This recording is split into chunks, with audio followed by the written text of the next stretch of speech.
What are you looking at, butthead? All right, so I've been kind of slacking on some of my reviews. I've seen two really good movies recently, about a week or two ago. I just haven't got a chance to record them. I just moved apartments. You can kind of see behind me, looks a little bit different. I'm at a new place now. And yeah, these are two movies that I've really wanted to watch. They're on a lot of people's best of lists of 2014. And I'm going to post soon my best of 2014 list. It's kind of late, but I wanted to get these movie reviews in before I did that.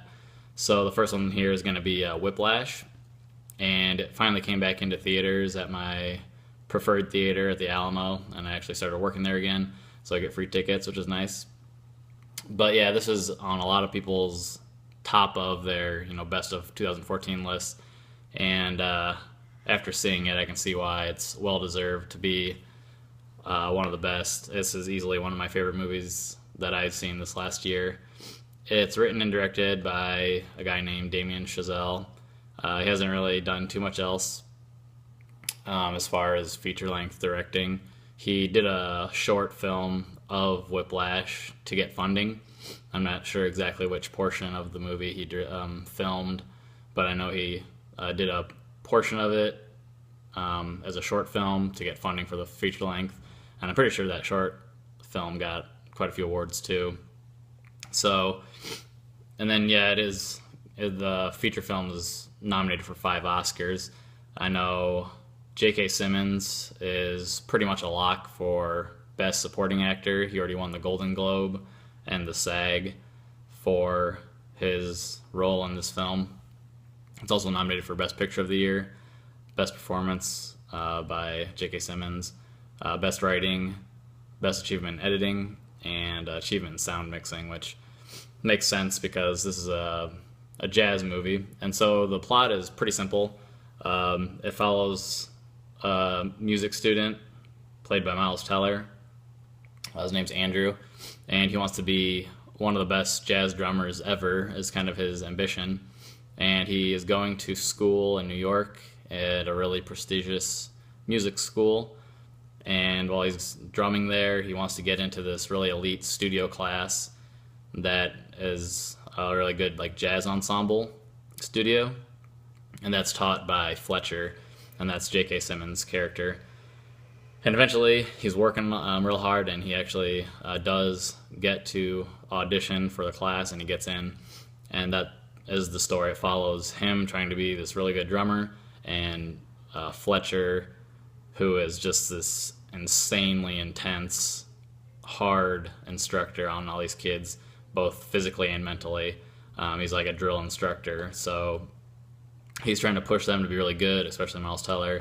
And it's the relationship there about what will Andrew give up and what lengths will he go to be this drummer that he wants to be, and how can he take the punishment by Fletcher to push him there. So yeah, it's insanely good. I guess right off the bat, my rating is going to be a 4.5 out of 5.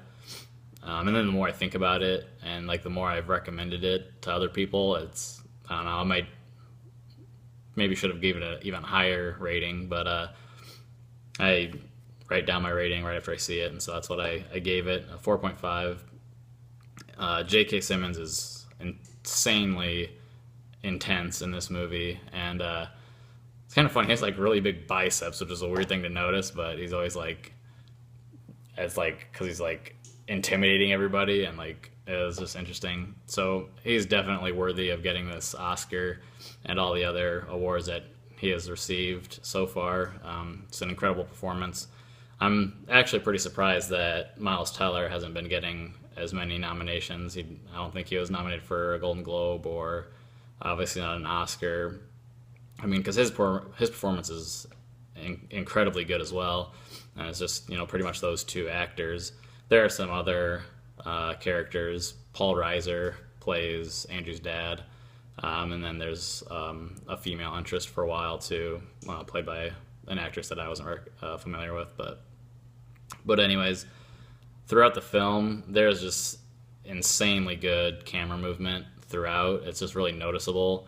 I think that's kind of probably one of the reasons it was nominated for best editing.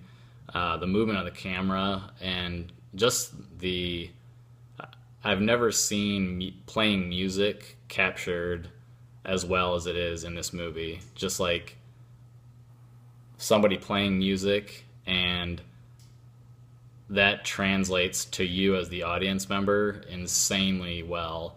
You could literally like feel the music pulsating like in your body watching this movie. That's like what I felt at the end of it. Like I could feel it, and I could feel Andrew, like what he was feeling as the drummer. It's insanely like well done. It's incredible what they did with this movie.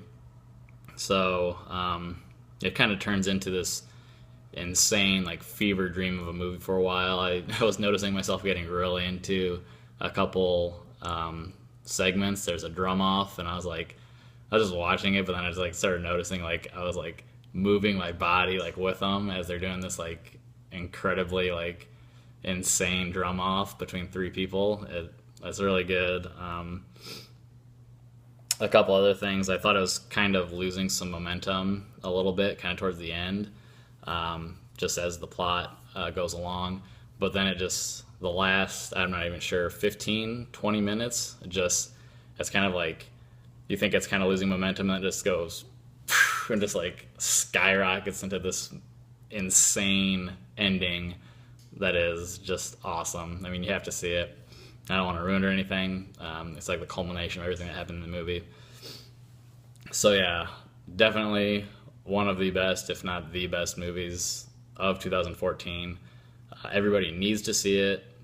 If you like music, if you like jazz music, it's like mandatory to watch this.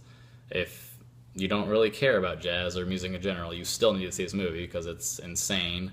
I think what it does so well is to let people feel what a jazz drummer or musicians probably feel while they're playing, and it translates in the movie so viscerally. It's incredible.